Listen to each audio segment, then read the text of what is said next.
Seja bem-vindo ao canal Aurus Audiobook. Não se esqueça de se inscrever para mais conteúdos fascinantes. Escrito antes da fama internacional de O Alquimista, o Manual Prático do Vampirismo é uma das obras mais polêmicas de Paulo Coelho. Nesta obra rara e envolta em controvérsias, o autor explora os mecanismos sutis e energéticos do vampirismo espiritual. A capacidade de sugar, manipular ou ser sugado por forças invisíveis, emocionais e psíquicas. Mais do que um estudo de seres mitológicos, o livro revela as práticas e comportamentos que drenam a energia vital do ser humano, tanto no plano físico quanto no espiritual. Com linguagem direta e simbólica, Coelho mergulha nas zonas sombrias da psique e nas dinâmicas ocultas de poder, dependência e obsessão. Este audiobook é uma viagem provocadora pelas sombras da alma, um manual que, embora renegado pelo próprio autor, continua a fascinar ocultistas, espiritualistas e buscadores do autoconhecimento profundo.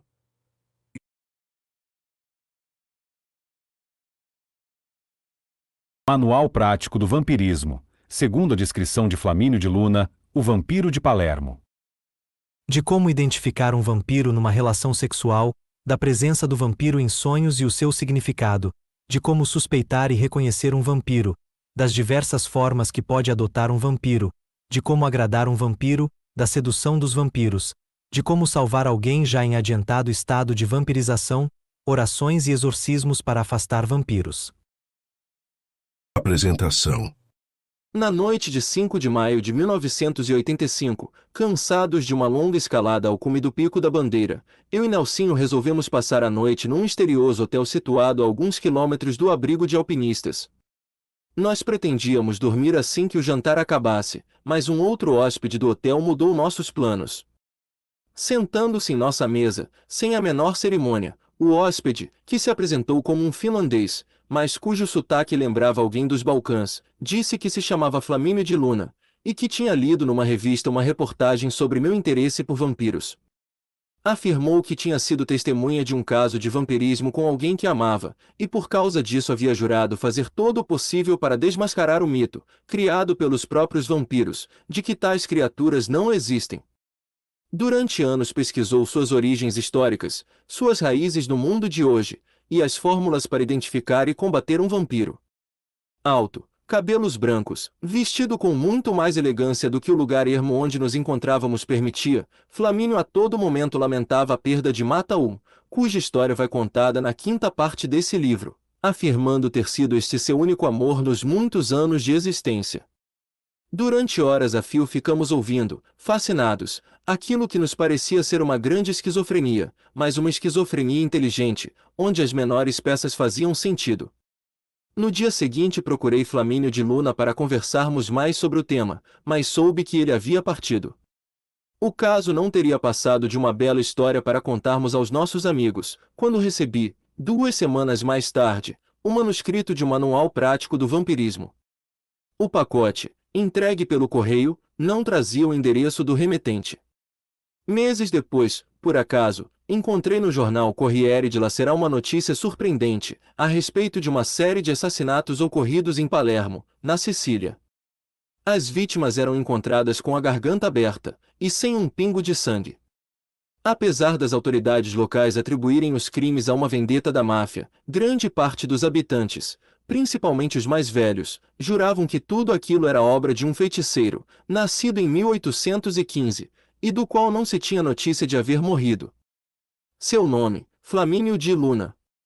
Pela descrição dos habitantes de Palermo, quero acreditar que o finlandês do hotel e o assassino de Palermo são a mesma pessoa. Neste caso, Flamínio, ou Flaminius, pertence àquela categoria de pessoas que se rebelaram contra a própria natureza, mas não têm meios, ou coragem, para se libertarem dela. Fornecendo a pista correta para sua destruição, Flamínio deixa aberta a porta de seu renascimento. Mais uma coisa, pedimos ao leitor que se aventurar por estas páginas, que seja muito prudente ao tentar colocar em prática qualquer ritual aqui descrito. Depois da conversa com Flamínio de Luna, não me custaria nada afirmar que os vampiros existem. Paulo Coelho. Prefácio.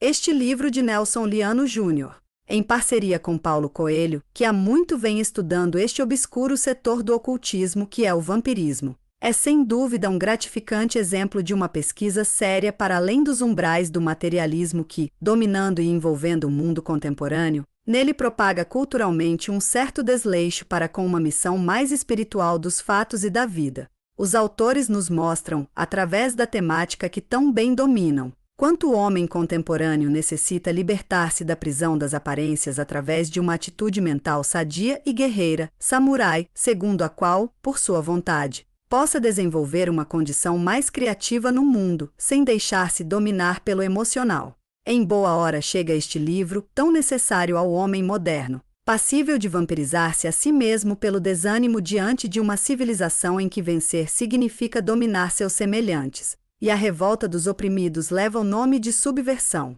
Porque vampiro, como bem colocam os autores, é aquele que nem aceita carregar sua cruz e viver dignamente e o seu destino evolutivo, nem aceita morrer.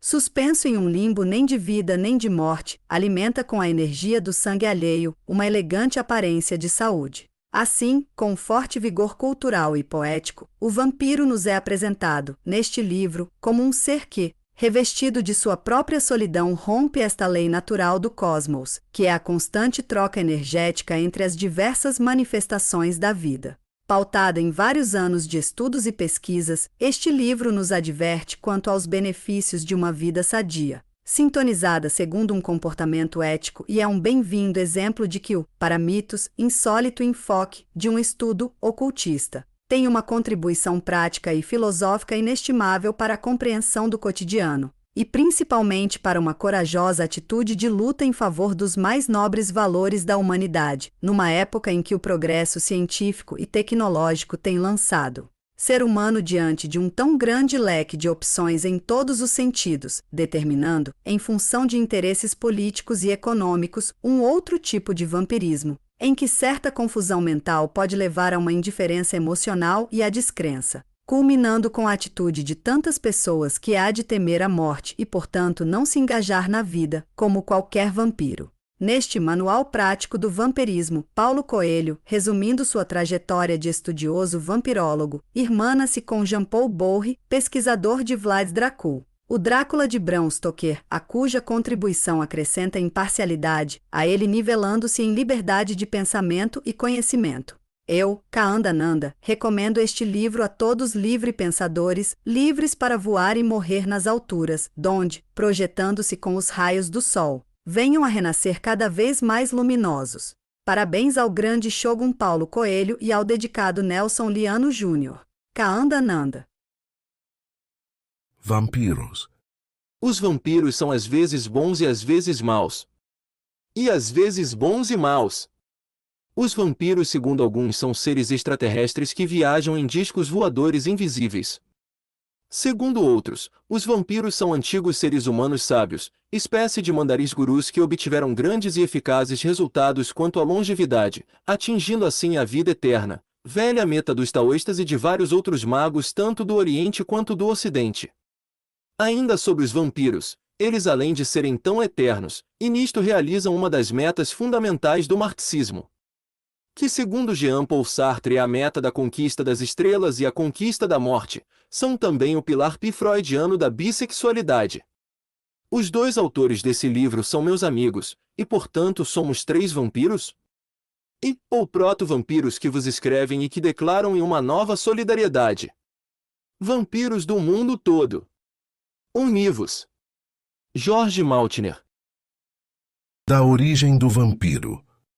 O vampiro é feito das trevas, e trevas não passam de luz condensada. Daí, é preciso ter bastante cuidado quando sentar-se com estranhos na mesa, já que normalmente os vampiros são seres que passam por agradáveis e simpáticos. Chegam sob o pretexto de lhe convidar para alguma coisa, seja beber um copo de cerveja, seja resolver seu problema de itinerário. Primeira parte. O grande pentagrama europeu. Das origens do vampirismo. Todas as mitologias e grandes religiões concordam que a bipolaridade energética é uma constante no universo. Sempre que existir o bem, existirá também o mal. Para os gregos, no princípio era o caos, o ovo primordial. Este ovo dividiu-se em dois seguindo uma força ordenadora, Eros, formando o céu e a terra. Eros é a virtude atrativa que leva as coisas a se juntarem, criando a vida. É uma força fundamental do mundo. Assegura não somente a continuidade das espécies, como a coesão interna do cosmos. No entanto, a mesma noite que gerou a Terra, gerou também Thanatos, a morte. Vida e morte desde então são duas coisas inseparáveis para todo sempre. O sangue é um dos símbolos da vida.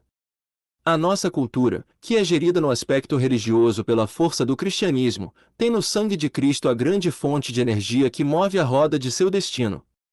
Tomemos o relato de Marcos, capítulo 14, versículos 22 a 25. Durante a refeição, Jesus tomou o pão e, depois de o benzer, partiu-o e deu-lhe, dizendo: Tomai, isto é meu corpo.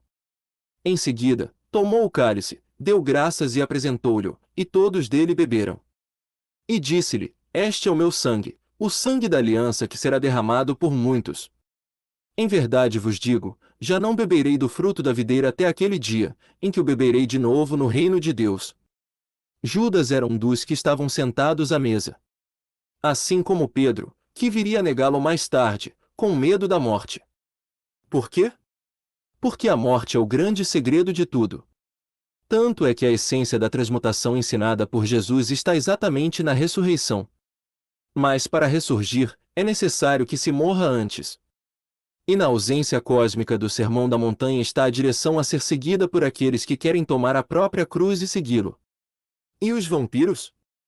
Os vampiros não querem nem uma coisa nem outra. Eles não querem nem morrer, nem obedecer a nenhum sermão e muito menos carregar qualquer tipo de cruz. O conteúdo completo está no site